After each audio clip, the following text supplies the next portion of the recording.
ನಮಸ್ಕಾರ. ಹೆಣ್ಣು ಒಲಿದರೆ ನಾರಿ, ಮುನಿದರೆ ಮಾರಿ ಅನ್ನೋದು ಇದಕ್ಕೆ ಅನ್ಸುತ್ತೆ. ಹೆಂಡತಿ ಇದ್ರೂ ಇನ್ನೊಬ್ಬಳ ಸಂಘ ಬೇಕಾ ಅಂತ ಯಾವ ಸ್ಥಿತಿಗೆ ತಂದಿದ್ದಾಳೆ ನೋಡಿ.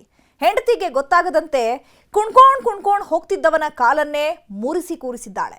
ಸೊಂಟ ನಿಲ್ಬಾರ್ದು, ಕೈಕಾಲು ಆಡಬಾರ್ದು, ನರನಾಡಿಗಳೆಲ್ಲ ಪತ್ರಗುಟ್ಟಿ ಹೋಗ್ಬೇಕು ಅಂತ ಸುಪಾರಿ ಕೊಟ್ಟು ಹೊಡೆಸಿದ್ದಾಳೆ. ಈತನ ಹೆಸರು ವೆಂಕಟೇಶ್ ಅಂತ. ಕಲಬುರಗಿ ನಗರದ ಅತ್ತರ್ ಕಾಂಪೌಂಡ್ ನಿವಾಸಿ. 30 ವರ್ಷದ ಹಿಂದೆ ಉಮಾದೇವಿ ಅನ್ನೋರನ್ನ ಪ್ರೀತಿಸಿ ಮದುವೆಯಾಗಿದ್ದ. ಈತನಿಗೆ ಇತ್ತೀಚೆಗೆ ಹೊಸ ಖಯಾಲಿ ಶುರುವಾಗಿತ್ತು. ಗಡ್ಡ ಹಣ್ಣಾಗಿದ್ರು ಬಿಟ್ರೆ ನಾನು ಯಾವುದ್ರಲ್ಲಿ ಕಡಿಮೆ ಅಂತ ಪಕ್ಕದ ಮನೆ ಆಂಟಿಗೆ ಗಾಳ ಹಾಕಿದ್ದ. ಇದನ್ನ ನೋಡಿದ್ದ ಉಮಾದೇವಿಗೆ ಅನುಮಾನ ಶುರುವಾಗಿತ್ತು. ಇದೆಲ್ಲ ಸರಿ ಇಲ್ಲ ರೀ ಅಂತ ಎಚ್ಚರಿಕೆಯನ್ನು ಕೊಟ್ಟಿದ್ಲು. ಯಾವಾಗ ಗಂಡ ಅನಿಸಿಕೊಂಡವ ಬಾಯಿ ಮಾತಿಗೆ ಬಗ್ಲಿಲ್ವೋ ದಂಡಂ ದಶಗುಣಂ ಅನ್ನೋ ನಿರ್ಧಾರಕ್ಕೆ ಬಂದಿದ್ದಾಳೆ. ಪರಿಚಯಸ್ಥ ಆರಿಫ್ ಅನ್ನೋನನ್ನ ಭೇಟಿ ಮಾಡಿ 5 ಲಕ್ಷ ಕೊಡ್ತೀನಿ, ಗಂಡನ ಜೀವಕ್ಕೆ ಅಪಾಯವಾಗದಂತೆ ಕೈಕಾಲು ಮಾತ್ರ ಮುರಿಬೇಕು ಅಂತ ಡೀಲ್ ಮಾಡಿದ್ಲು. ಯಾವಾಗ ಹಣ ಕೈಗೆ ಬಂತೋ ಮೂವರು ಖದೀಮರು ಆಂಟಿ ಹೇಳಿದಂತೆಯೇ ವೆಂಕಟೇಶ್ನ 2 ಕಾಲು ಮುರಿದು ಹಾಕಿದ್ದಾರೆ.